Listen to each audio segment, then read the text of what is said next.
जय जगन्नाथ बंधुगण आज आमे जानिबा 24 सेप्टेम्बर 2024 मंगलवार दिनर मेष ठारू आरंभ करी मीन राशि पर्यंतर द्वादश राशि राशिफल विषय किंतु ता पूर्व सर्वप्रथमे जानिबा आजिर पंजिका विषय। आज होउची 24 सेप्टेम्बर 2024 मंगलवार आश्विन कृष्ण पक्ष सप्तमी कन्या 9 दिन। आज मृगशिरा नक्षत्र ओ मिथुन चंद्र। आजिर शुभ बेला प्रातः 5 घंटा 43 मिनिट रु दिवा 6 घंटा 32 मिनिट पर्यंत। आजिर सूर्योदय प्रातः 5 घंटा 43 मिनिट। आजिर सूर्यास्त संध्या 5 घंटा 48 मिनिट। आज कन्या राशि पुरुष ओ कुंभ राशि महिला मानक घात चंद्र एवं मकर राशि घात बार। आज ताल भक्षण निषेध। तो बंधुगण आसंतु जानिबा आजिर राशिफल विषय। ता पूर्व आम चैनल को जो मैंने नुआ करी आछंती तले थिबा लाल रंगर सब्सक्राइब बटन को दबाई आम चैनल को सब्सक्राइब करंतु ओ पाखरे थिबा घंटी बटन को दबाई ऑल रे सिलेक्ट करंतु काहेकि ना आमे अपलोड करिथबा प्रत्येक वीडियोर नोटिफिकेशन आपण सर्वप्रथमे पाई परिबे। तो प्रथमे जानिबा मेष राशि विषय। आपणक तृतीय भाव रे चंद्रदेवंक गोचर आपणक राजनीतिक वर्चस्व रे वृद्धि करिब एवं आपणक पराक्रम रे वृद्धि हेब तथा आपण निज भितर एक नूतन सकारात्मक शक्तिर अनुभव करबाकू समर्थ हेबे। सामाजिक मान सम्मान वृद्धि पाइब एवं आपणक भाई भौणीक साहाय्य रे समस्त कार्य सफल हेब। पारिवारिक परिवेश स्वाभाविक रहिब किंतु आपणक भाई भौणी माने किछि समस्यार सम्मुखीन होई पारंती। ससुर घर पक्षरु मध्य किछि वाद विवाद ओ मनमालिन्यर संभावना रहिछि। सेथिपई बुझी विचारी कथावार्ता करंतु। जीवन साथी किछि स्वास्थ्य संबंधित समस्या देखा देई पारे। सेथिपई आपण मानसिक चिंता को निज उपरे प्रभावी हेबाकू दियंतु नहीं। आर्थिक स्थिति उत्तम अनुकूल रहिब एवं कोनोसी प्रकार गुप्त मार्ग माध्यम रे धन प्राप्तिर संभावना रहिछि किंतु स्वास्थ्य अवस्था रे अनियमित रक्तचाप जनित समस्या देखा देई पारे। सेथिपई स्वास्थ्य को अणदेखा करंतु नहीं। आज आपण भगवान कृष्ण को तुलसी दल अर्पण करंतु शुभफल पाइबे। वृष राशि आपणक द्वितीय भाव रे चंद्रदेवंक गोचर आपणक वाणी को प्रभावशाली करिब एवं आपणक व्यक्तित्व रे एक नूतन आकर्षण हेब। लोक माने आपणक ठारू परामर्श एवं मार्गदर्शन प्राप्त करिबे। वक्तृत्व एवं लेखनी संबंधित व्यवसायर ख्याति विस्तार हेब एवं नूतन अवसर मिलिब तथा आपणक वाणीर मधुरता आपणक संपर्क रे एक नूतन सतेजता आनिब। पारिवारिक जीवन रे सुख एवं समृद्धता आसिब एवं आपण जीवन साथी ठारू सम्मान प्राप्त करिबे। सान भाई भौणी ठारू स्नेह पाइबे एवं सेमाने आपणको अनुसरण करिबे। प्रेम संबंध पई समय उत्तम अनुकूल रहिछि तथा पूर्वरु लागि रहितवा दूरत्व दूर हेब। आर्थिक स्थिति उत्तम हेबाकू लागिब एवं आयर नुआ नुआ स्रोतरु धन प्राप्तिर जोग रहिछि। अधिकारी वर्गरु आपणक कार्य को सम्मान प्राप्ति हेब।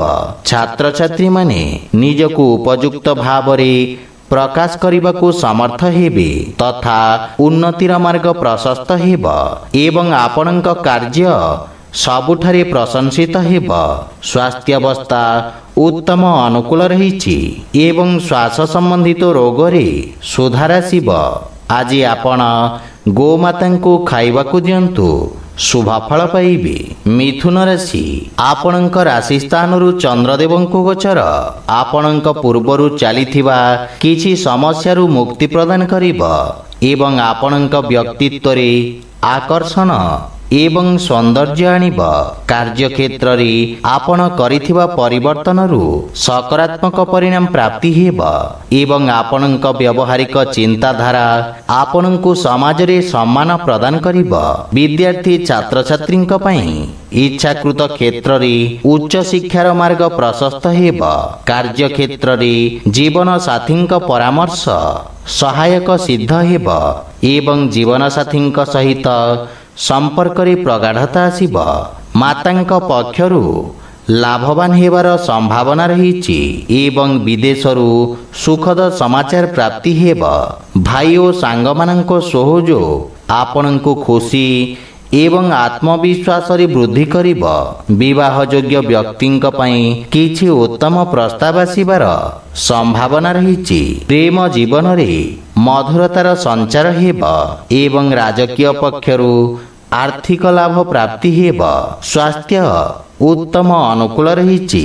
ଆଜି ଆପଣ ମାତା ଲକ୍ଷ୍ମୀଙ୍କୁ ଶ୍ଵେତ ରଙ୍ଗର ପୁଷ୍ପ ଅର୍ପଣ କରନ୍ତୁ, ଶୁଭ ଫଳ ପାଇବେ। କର୍କଟ ରାଶି, ଆପଣଙ୍କ ଦ୍ୱାଦଶ ଭାବରେ ଚନ୍ଦ୍ରଦେବଙ୍କ ଗୋଚର ଆପଣଙ୍କ ରୋଜଗାର କ୍ଷେତ୍ରରେ କିଛି ବାଧାବିଘ୍ନ ସୃଷ୍ଟି କରିବ। କ୍ରୋଧର ଅଧିକତା ଆପଣଙ୍କ ପାଇଁ କ୍ଷତିକାରକ ହେବ। ସେଥିପାଇଁ ଯେକୌଣସି ନିଷ୍ପତ୍ତି ନେବା ପୂର୍ବରୁ ଭବିଷ୍ୟତର ଯୋଜନା ବିଷୟରେ ଉତ୍ତମ ଭାବରେ ଚିନ୍ତା କରିବା ଲାଭଦାୟକ ହେବ। ବିଦ୍ୟାର୍ଥୀ ଛାତ୍ରଛାତ୍ରୀମାନଙ୍କୁ ନିଜ ଏକାଗ୍ରତା ବଜାୟ ରଖିବାକୁ ଅଧିକ ସଂଘର୍ଷ କରିବାକୁ ପଡ଼ିବ। ପାରିବାରିକ ଜୀବନରେ ବୈବାହିକ ଦାମ୍ପତ୍ୟ ଜୀବନରେ ସୁଧାର ଆସିବ, କିନ୍ତୁ ପ୍ରେମ ଜୀବନ ପାଇଁ ସମୟ ଅନୁକୂଳ ନୁହେଁ। ଧାର୍ମିକ ଆଧ୍ୟାତ୍ମିକ କାର୍ଯ୍ୟ ପ୍ରତି ଆପଣଙ୍କ ରୁଚି ବଢ଼ିବ। ଆର୍ଥିକ ସ୍ଥିତି ଉତ୍ତମ ଅନୁକୂଳ ରହିଛି ଏବଂ ଆର୍ଥିକ ଲାଭ ପ୍ରାପ୍ତ କରିବେ, କିନ୍ତୁ ଅନାବଶ୍ୟକ ଖର୍ଚ୍ଚରେ ନିୟନ୍ତ୍ରଣ ବଜାୟ ରଖନ୍ତୁ। ବ୍ୟବସାୟୀମାନଙ୍କ ଆୟରେ ବୃଦ୍ଧି ପାଇବ, କିନ୍ତୁ କିଛି ଶାରୀରିକ ଅସୁବିଧାର ସମ୍ଭାବନା ରହିଛି। ଆଜି ଆପଣ ଓಂ ନମୋ ଭଗବତେ ବାସୁଦେବାୟ ମନ୍ତ୍ରର ଜପ କରନ୍ତୁ, ଶୁଭ ଫଳ ପାଇବେ। ସିଂହ ରାଶି, ଆପଣଙ୍କ ଏକାଦଶ ଭାବରେ ଚନ୍ଦ୍ରଦେବଙ୍କ ଗୋଚର ଆପଣଙ୍କ ଲାଭର ସ୍ଥିତିକୁ ବୃଦ୍ଧି କରିବ। ଜମି ଏବଂ ଖଣିଜ ବ୍ୟବସାୟରେ ଜଡ଼ିତ ବ୍ୟକ୍ତି ଅପ୍ରତ୍ୟାଶିତ ଲାଭ ଅର୍ଜନ କରିବେ ଏବଂ ଆପଣଙ୍କ ଦ୍ୱାରା ଅତୀତରେ କରାଯାଇଥିବା କାର୍ଯ୍ୟରୁ ଆପଣଙ୍କ ମାନ ସମ୍ମାନ ବୃଦ୍ଧି ପାଇବ। ପାରିବାରିକ ଜୀବନରେ କିଛି ଶୁଭ ସମାଚାର ପାଇବାରୁ ମନରେ ପ୍ରସନ୍ନତାର ଭାବ ରହିବ ଏବଂ ପରିବାରରେ ସୁଖଦ ବାତାବରଣ ଲାଗି ରହିବ ଏବଂ ଗୃହର ଛୋଟ ସଦସ୍ୟଙ୍କ ସହିତ ଆପଣ ଉତ୍ତମ ସମୟ ଅତିବାହିତ କରିବେ। ପରିବାରରେ ସମସ୍ତଙ୍କ ସହିତ নম্রতাପୂର୍ଣ୍ଣ ଆଚରଣ ଦ୍ୱାରା ଲାଭ ଏବଂ ମାନସିକ ଶାନ୍ତି ପ୍ରାପ୍ତି ହେବ। ଆପଣଙ୍କ ପ୍ରଭାବଶାଳୀ ବାଣୀ ଛୋଟ ଭାଇମାନଙ୍କ ସହିତ ସମ୍ପର୍କକୁ ସୁଦୃଢ଼ କରିବ ଏବଂ ସେମାନେ ଆପଣଙ୍କ ଅନୁସରଣ କରିବେ। ପିତାଙ୍କ ପକ୍ଷରୁ ପୂର୍ଣ୍ଣ ସହଯୋଗ ମିଳିବ। ଆର୍ଥିକ ସ୍ଥିତି ଆହୁରି ସୁଦୃଢ଼ ହେବାକୁ ଲାଗିବ ଏବଂ ପୂର୍ବରୁ ବକେୟା ଦେଇଥିବା ଅର୍ଥ ଆପଣ ଆଜି ଫେରି ପାଇବେ। କିଛି ମାନ୍ୟଗଣ୍ୟ ବ୍ୟକ୍ତିଙ୍କ ସହିତ ସାକ୍ଷାତ କରିପାରନ୍ତି। ବାଣିଜ୍ୟ ବ୍ୟବସାୟ କ୍ଷେତ୍ରରେ ଉନ୍ନତି ହେବ ଏବଂ ଦୀର୍ଘ ଦିନ ଧରି ଥିବା ସ୍ୱାସ୍ଥ୍ୟ ସମସ୍ୟାର ଅନ୍ତ ଘଟିବ। ଆଜି ଆପଣ ଭଗବାନ ବିଷ୍ଣୁଙ୍କ ଉପାସନା କରନ୍ତୁ, ଶୁଭ ଫଳ ପାଇବେ। କନ୍ୟା ରାଶି, ଆଜି କାର୍ଯ୍ୟକ୍ଷେତ୍ରରେ ନୂତନ ଯୋଜନା ଦ୍ୱାରା ଅଗ୍ରଗତି ହେବ। ବ୍ୟବସାୟୀମାନେ ନୂତନ ରୋଜଗାର ଏବଂ ଉନ୍ନତ ନିଯୁକ୍ତିର ସୁଯୋଗ ପାଇବେ ତଥା ଉଚ୍ଚ ଅଧିକାରୀଙ୍କ ପକ୍ଷରୁ ପୂର୍ଣ୍ଣ ସହଯୋଗ ମିଳିବ। ରାଜକୀୟ ପକ୍ଷରେ ଜଡ଼ିତ ଲୋକମାନେ ଆର୍ଥିକ ଦୃଷ୍ଟିରୁ ଉପକୃତ ହେବେ। ନୂତନ ବ୍ୟବସାୟ ପ୍ରାରମ୍ଭ କରିବା ପାଇଁ ଦିନଟି ଉତ୍ତମ ଅନୁକୂଳ ରହିଛି ଏବଂ ଲାଭର ସ୍ଥିତି ଉତ୍ତମ ରହିବ। ଆପଣଙ୍କ ନୂତନ ଚିନ୍ତାଧାରା ଏବଂ କ୍ରାନ୍ତିକାରୀ ଭାବନା ଆପଣଙ୍କ କାର୍ଯ୍ୟକ୍ଷେତ୍ରରେ ଉତ୍ତମ ପରିଣାମ ପ୍ରଦାନ କରିବ। ପାରିବାରିକ ଜୀବନରେ ପିତାଙ୍କ ସହିତ ସମ୍ପର୍କ ସୁଦୃଢ଼ ହେବ ଏବଂ ପରିବାରରେ ଏକ ମନୋରମ ପରିବେଶ ରହିବ। ସନ୍ତାନ ଆପଣଙ୍କ ମାର୍ଗଦର୍ଶନ ଅନୁସରଣ କରିବେ ଏବଂ ଆପଣ ଜୀବନସାଥୀଙ୍କ ଭାବନାକୁ ସମ୍ମାନ କରିବେ। ପରସ୍ପର ପ୍ରତି ପ୍ରେମ ଭାବ ବଢ଼ିବ, ନୂତନ ଆୟର ଉତ୍ସ ସୃଷ୍ଟି ହେବ ଏବଂ ଆର୍ଥିକ ସ୍ଥିତି ସୁଦୃଢ଼ ହେବାକୁ ଲାଗିବ। ସ୍ୱାସ୍ଥ୍ୟାବସ୍ଥା ଉତ୍ତମ ଅନୁକୂଳ ରହିଛି, କିନ୍ତୁ ଶ୍ୱାସ ସମ୍ବନ୍ଧିତ ରୋଗୀ ସାବଧାନ ରହିବା ଉଚିତ ଏବଂ ଅନାବଶ୍ୟକ ଯାତ୍ରାରୁ ଆପଣ ଦୂରେଇ ରୁହନ୍ତୁ। ଆଜି ଆପଣ ଗୋପାଳ ସହସ୍ରନାମର ପାଠ କରନ୍ତୁ, ଶୁଭ ଫଳ ପାଇବେ। ତୁଳା ରାଶି, ଚନ୍ଦ୍ରଦେବଙ୍କ ନବମ ଭାବରେ ଗୋଚର ଆପଣଙ୍କ ପାଇଁ ଭାଗ୍ୟବର୍ଦ୍ଧକ ରହିବ। ପୂର୍ବରୁ କରାଯାଇଥିବା ନିବେଶରୁ ଆପଣ ଲାଭବାନ ହେବେ ଏବଂ ବ୍ୟବସାୟରେ ସ୍ଥାୟିତ୍ୱ ଆସିବ। ରୋଜଗାର କ୍ଷେତ୍ରରେ ଆସୁଥିବା ସମସ୍ୟାର ସମାଧାନ ହେବ। ପାରିବାରିକ ଜୀବନରେ ପିତାଙ୍କ ସ୍ନେହ ଏବଂ ଆଶୀର୍ବାଦ ପ୍ରାପ୍ତ କରିବେ, କିନ୍ତୁ ଶ୍ୱଶୁର ଘର ପକ୍ଷରୁ ସମ୍ପର୍କରେ କିଛି ତିକ୍ତତାର ସମ୍ଭାବନା ରହିଛି। ଜୀବନସାଥୀଙ୍କ ସହଯୋଗ ଲାଗି ରହିବ, କିନ୍ତୁ ତାଙ୍କ ସ୍ୱାସ୍ଥ୍ୟାବସ୍ଥାର ବିଶେଷ ଧ୍ୟାନ ବଜାୟ ରଖନ୍ତୁ। ପରିବାରର ଛୋଟ ସଦସ୍ୟଙ୍କ ସହିତ ଆପଣ ଉତ୍ତମ ସମୟ ଅତିବାହିତ କରିବେ ଏବଂ ମାନସିକ ଶାନ୍ତି ପାଇବେ, କିନ୍ତୁ ପ୍ରେମ ସମ୍ପର୍କରେ ସାବଧାନ ରୁହନ୍ତୁ। ଆପଣଙ୍କ କ୍ରୋଧ ସମ୍ପର୍କକୁ ଖରାପ କରିପାରେ। ଆର୍ଥିକ ସ୍ଥିତି କ୍ଷେତ୍ରରେ ଆକସ୍ମିକ ଧନଲାଭର ଯୋଗ ରହିଛି ଏବଂ ନୂତନ ଆୟର ଉତ୍ସରୁ ଧନଲାଭର ସମ୍ଭାବନା ରହିଛି। ଆପଣ ଆଜି ଅଜଣା ବ୍ୟକ୍ତିଙ୍କ ଠାରୁ ସାହାଯ୍ୟ ପାଇପାରନ୍ତି। ଯେକୌଣସି କାର୍ଯ୍ୟରେ ଭାଗ୍ୟ ଆପଣଙ୍କୁ ସମର୍ଥନ କରିବ, କିନ୍ତୁ ପେଟ ସମ୍ବନ୍ଧିତ କୌଣସି ସମସ୍ୟା ଆପଣଙ୍କୁ ବ୍ୟଥିତ କରିପାରେ। ବିଶେଷ କରି ଜୀବାଣୁଜନିତ ରୋଗରୁ ସାବଧାନ ରୁହନ୍ତୁ। ଆଜି ଆପଣ ହନୁମାନ ଚାଳିଶାର ପାଠ କରନ୍ତୁ, ଶୁଭ ଫଳ ପାଇବେ। ବିଛା ରାଶି, ଆଜି ଆପଣଙ୍କ ରାଶି ସ୍ଥାନରୁ ଅଷ୍ଟମ ଭାବରେ ଚନ୍ଦ୍ରଦେବ ଗୋଚର କରିବେ।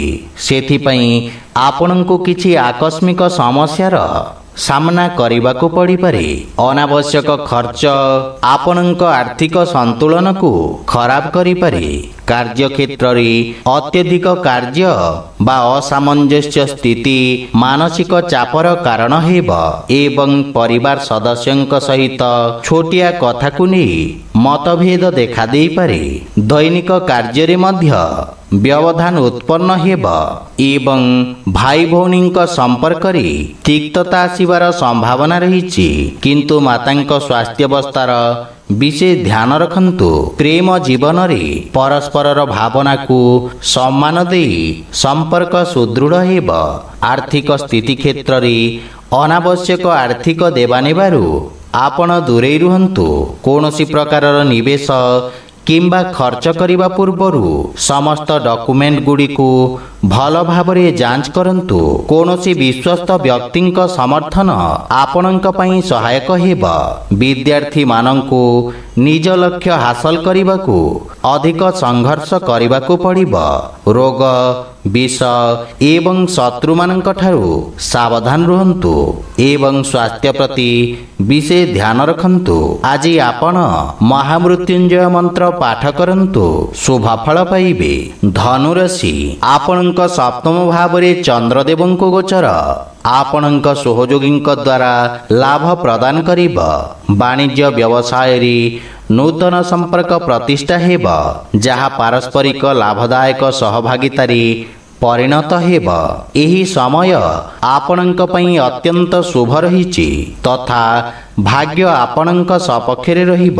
ପାରିବାରିକ ଜୀବନରେ ଜୀବନସାଥୀଙ୍କ ପକ୍ଷରୁ ପୂର୍ଣ୍ଣ ସମର୍ଥନ ମିଳିବ ଏବଂ ସନ୍ତାନ ପକ୍ଷରୁ ସୁଖଦ ସମାଚାର ପ୍ରାପ୍ତି ହେବ।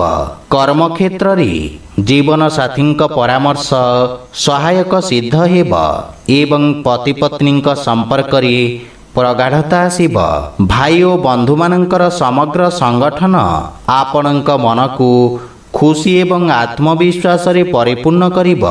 ବିବାହ ଯୋଗ୍ୟ ବ୍ୟକ୍ତିଙ୍କ ପାଇଁ କିଛି ଉତ୍ତମ ଖବର ପ୍ରାପ୍ତି ହୋଇପାରେ। ପ୍ରେମ ଜୀବନରେ ମଧ୍ୟ ମଧୁରତାର ସଞ୍ଚାର ହେବ। ଆର୍ଥିକ ସ୍ଥିତି କ୍ଷେତ୍ରରେ ଆର୍ଥିକ ଲାଭ ପ୍ରାପ୍ତି ହେବ ଏବଂ ଦୀର୍ଘକାଳୀନ ଯୋଜନା ଗୁଡ଼ିକରୁ ଲାଭବାନ ହେବେ ତଥା ଯୋଜନାବଦ୍ଧ ଭାବରେ କରାଯାଇଥିବା ସମସ୍ତ କାର୍ଯ୍ୟ ସର୍ବୋତ୍ତମ ସଫଳତା ହାସଲ କରିବ ଏବଂ ଆପଣଙ୍କ ସାମାଜିକ କ୍ଷେତ୍ରର ବିକାଶ ହେବ। ନୂତନ କାର୍ଯ୍ୟର ରୂପରେଖା ପ୍ରସ୍ତୁତ କରିବେ ଏବଂ ସ୍ୱାସ୍ଥ୍ୟ ସମ୍ବନ୍ଧିତ ସମସ୍ୟାରୁ ମୁକ୍ତି ପାଇବେ। ଆଜି ଆପଣ ପକ୍ଷୀଙ୍କୁ ଦାନା ଖାଇବାକୁ ଦିଅନ୍ତୁ, ଶୁଭ ଫଳ ପାଇବେ। ମକର ରାଶି, ଆପଣଙ୍କ ରାଶି ସ୍ଥାନରୁ ଷଷ୍ଠ ଭାବରେ ଚନ୍ଦ୍ରଦେବଙ୍କୁ ଗୋଚର ଆପଣଙ୍କ ଖର୍ଚ୍ଚରେ ବୃଦ୍ଧି କରିବ। ଆପଣ ନିଜ ବୁଦ୍ଧି ଏବଂ କୌଶଳ ବଳରେ ନିଜ ସମସ୍ତ ଲକ୍ଷ୍ୟକୁ ହାସଲ କରିବାରେ ସକ୍ଷମ ହେବେ, କିନ୍ତୁ ଆପଣଙ୍କ କିଛି ଗୁପ୍ତ ଶତ୍ରୁ ଆପଣଙ୍କ ଭାବମୂର୍ତ୍ତିକୁ ନଷ୍ଟ କରିବାର ପ୍ରୟାସ କରିବେ। ଆପଣ ନୂତନ ଲୋକଙ୍କ ସହିତ ଦେଖା ସାକ୍ଷାତ କରିପାରନ୍ତି। କ୍ୟାରିୟରରେ ଉତ୍ତମ ଉନ୍ନତିର ଯୋଗ ରହିଛି ଏବଂ ଆପଣ ନୂତନ କାର୍ଯ୍ୟ କରିବାକୁ ପ୍ରୟାସ କରିବେ। କାର୍ଯ୍ୟକ୍ଷେତ୍ରରେ ସ୍ଥିତିରେ ସୁଧାର ଆସିବ ଏବଂ ସହକର୍ମୀଙ୍କ ପରାମର୍ଶରୁ ଆପଣ ଉପକୃତ ହେବେ। ମାତୃଳ ଘର ପକ୍ଷରୁ ପୂର୍ଣ୍ଣ ସହଯୋଗ ଓ ମାର୍ଗଦର୍ଶନ ପ୍ରାପ୍ତି ହେବ, କିନ୍ତୁ ପାରିବାରିକ କଳହରୁ ଆପଣ ଦୂରେଇ ରୁହନ୍ତୁ ତଥା ପରିବାର ସଦସ୍ୟଙ୍କ ସ୍ୱାସ୍ଥ୍ୟାବସ୍ଥାର ଯତ୍ନ ନିଅନ୍ତୁ। ପ୍ରେମ ଜୀବନରେ ବାଣୀର କଠୋରତା ହେତୁ ସମ୍ପର୍କରେ ଫାଟ ସୃଷ୍ଟି ହୋଇପାରେ, ସେଥିପାଇଁ ଅନାବଶ୍ୟକ ବାଦବିବାଦ ଓ ଯୁକ୍ତିତର୍କରୁ ଦୂରେଇ ରୁହନ୍ତୁ। ଯଦି ଆପଣ ବ୍ୟବସାୟିକ ଋଣ ପାଇଁ ପ୍ରୟାସ କରୁଛନ୍ତି, ତାହେଲେ କୌଣସି ପରିଚିତ ବ୍ୟକ୍ତିଙ୍କ ସାହାଯ୍ୟ ପାଇବାର ସମ୍ଭାବନା ରହିଛି। ଗଣ୍ଠିପୀଡ଼ା ଯନ୍ତ୍ରଣା ଭୋଗୁଥିବା ରୋଗୀମାନେ ଉପକୃତ ହେବେ। ଆଜି ଆପଣ ବୃଦ୍ଧ ଲୋକଙ୍କୁ ସାହାଯ୍ୟ କରନ୍ତୁ, ଶୁଭ ଫଳ ପାଇବେ। କୁମ୍ଭ ରାଶି, ଆଜି ଆପଣଙ୍କ ପଞ୍ଚମ ଭାବରେ ଚନ୍ଦ୍ରଦେବଙ୍କୁ ଗୋଚର ଆପଣଙ୍କ କାର୍ଯ୍ୟକ୍ଷେତ୍ରରେ କୌଣସି ପରିଚିତ ବ୍ୟକ୍ତିଙ୍କ ମାଧ୍ୟମରେ ଲାଭର ସ୍ଥିତି ପ୍ରଦାନ କରିବ। ବିଦ୍ୟାର୍ଥୀ ଛାତ୍ରଛାତ୍ରୀମାନେ ସେମାନଙ୍କର ସମୟର ସମ୍ପୂର୍ଣ୍ଣ ଉପଯୋଗ କରିବାରେ ସକ୍ଷମ ହେବେ ଏବଂ ଏହି ସମୟ ମଧ୍ୟରେ ନୂତନ ଜ୍ଞାନ ଏବଂ ଅଭିଜ୍ଞତା ହାସଲ କରିବେ। ପାରିବାରିକ ଜୀବନରେ ସନ୍ତାନଙ୍କ ଉନ୍ନତିରେ ଆପଣ ବିଶେଷ ଆନନ୍ଦ ପ୍ରାପ୍ତ କରିବେ ଏବଂ ସନ୍ତାନ ଆପଣଙ୍କ ଆଜ୍ଞାକାରୀ ହେବେ। ଭାଇ ଓ ଭଉଣୀମାନଙ୍କ ସହଯୋଗରେ ଆପଣଙ୍କର ସମସ୍ତ କାର୍ଯ୍ୟ ସଫଳତାର ସହିତ ସମ୍ପନ୍ନ ହେବ। ପରିବାରରେ ସୁଖ ସମୃଦ୍ଧି ଲାଗି ରହିବ ଏବଂ ଜୀବନସାଥୀଙ୍କ ପୂର୍ଣ୍ଣ ସମର୍ଥନ ପାଇବେ। ବିଦେଶରୁ କିଛି ଭଲ ଖବର ପାଇ ମନ ଖୁସି ହେବ ଏବଂ ବଡ଼ ଭାଇଙ୍କ ବିଶେଷ ସମର୍ଥନ ଆପଣଙ୍କ ଅଗ୍ରଗତିର କାରଣ ହେବ, କିନ୍ତୁ ପିତାଙ୍କ ସ୍ୱାସ୍ଥ୍ୟ ପ୍ରତି ବିଶେଷ ଯତ୍ନ ନେବା ଆବଶ୍ୟକ। ଆର୍ଥିକ ସ୍ଥିତି କ୍ଷେତ୍ରରେ ଆର୍ଥିକ ଅଭିବୃଦ୍ଧି ହେବ, କିନ୍ତୁ ପାରିବାରିକ ଖର୍ଚ୍ଚରେ ବୃଦ୍ଧି ମାନସିକ ଚାପ ଉତ୍ପନ୍ନ କରିପାରେ। ସ୍ୱାସ୍ଥ୍ୟରେ ଉନ୍ନତି ହେବ, କିନ୍ତୁ ସତର୍କତା ବଜାୟ ରଖନ୍ତୁ। ଆଜି ଆପଣ ଅସହାୟ ବ୍ୟକ୍ତିଙ୍କୁ ଭୋଜନ ଦାନ କରନ୍ତୁ, ଶୁଭ ଫଳ ପାଇବେ। ମୀନ ରାଶି, ଆପଣଙ୍କ ରାଶିରୁ ଚତୁର୍ଥ ଭାବରେ ଚନ୍ଦ୍ରଦେବଙ୍କ ଗୋଚର ଆପଣଙ୍କ ବ୍ୟବସାୟ କ୍ଷେତ୍ରର ବିସ୍ତାର ପାଇଁ ଯୋଜନା ଉପରେ କାର୍ଯ୍ୟ କରିବାର ଅବସର ପ୍ରଦାନ କରିବ। ଆପଣ ଭବିଷ୍ୟତ ଯୋଜନାଗୁଡ଼ିକ ବିଷୟରେ ବିଚାର ବିମର୍ଶ କରିବେ ଏବଂ କାର୍ଯ୍ୟଶୈଳୀର ସମୀକ୍ଷା କରିବେ, କିନ୍ତୁ ସହକର୍ମୀମାନଙ୍କ ସହିତ ଆପଣଙ୍କ ବ୍ୟବହାରର ବିଶେଷ ଧ୍ୟାନ ରଖନ୍ତୁ, ଅନ୍ୟଥା ଆପଣଙ୍କ ପ୍ରତିଛବି କ୍ଷତିଗ୍ରସ୍ତ ହୋଇପାରେ। ମାତାଙ୍କ ସହିତ କିଛି ବୈଚାରିକ ମତଭେଦ ଦେଖାଦେଇପାରେ, କିନ୍ତୁ ଆପଣ ନିଜ ବୁଦ୍ଧି ଏବଂ ଆତ୍ମବିଶ୍ୱାସ ସହିତ ପରିସ୍ଥିତିକୁ ନିୟନ୍ତ୍ରଣ କରିବାରେ ସକ୍ଷମ ହେବେ। ପାରିବାରିକ ସୁଖରେ କିଛି ଅଭାବ ଦେଖାଦେବ ଏବଂ ଘରର ରକ୍ଷଣାବେକ୍ଷଣ ପାଇଁ ଆପଣ ଖର୍ଚ୍ଚାନ୍ତ ହେବେ, କିନ୍ତୁ ପିତାଙ୍କ ମାର୍ଗଦର୍ଶନରୁ ଲାଭବାନ ହେବେ। ଶ୍ୱଶୁର ଘର ପକ୍ଷରୁ ସମ୍ପର୍କରେ ମଧୁରତା ଆସିବ, କିନ୍ତୁ ଗୃହର କୌଣସି ସଦସ୍ୟଙ୍କ ସ୍ୱାସ୍ଥ୍ୟାବସ୍ଥାକୁ ନେଇ ଆପଣ ଚିନ୍ତିତ ରହିବେ। ଆର୍ଥିକ ସ୍ଥିତି କିଛି ମାତ୍ରାରେ ଚାପଗ୍ରସ୍ତ ରହିପାରେ। ନଗଦ ଧନର ଅଭାବ କିଛି କାର୍ଯ୍ୟରେ ଅସ୍ଥାୟୀ ଅବରୋଧ ଉତ୍ପନ୍ନ କରିବ ଏବଂ ମାନସିକ ଚାପ ଆପଣଙ୍କ ସ୍ୱାସ୍ଥ୍ୟାବସ୍ଥାକୁ ପ୍ରଭାବିତ କରିବ। ସେଥିପାଇଁ ମନକୁ ଏକାଗ୍ର ଏବଂ ଶାନ୍ତ ରଖିବାର ପ୍ରୟାସ କରନ୍ତୁ। ଆଜି ଆପଣ ମାତା ଲକ୍ଷ୍ମୀଙ୍କ ଉପାସନା କରନ୍ତୁ, शुभफल पाइबे। तो बंधुगण यह थिला आजिर द्वादश राशि राशिफल विषय। जदि भिडियोटी आपण मानकु भल लगी थाए लाइक शेयर और कमेंट करी जणांतु एवं एहीपरि नीतिदिन निज राशिफल विषय जानिबा पई आम चैनल को सब्सक्राइब करंतु ओ पाखरे थिबा घंटी बटन को दबाई ऑल रे सिलेक्ट करंतु। जय जगन्नाथ।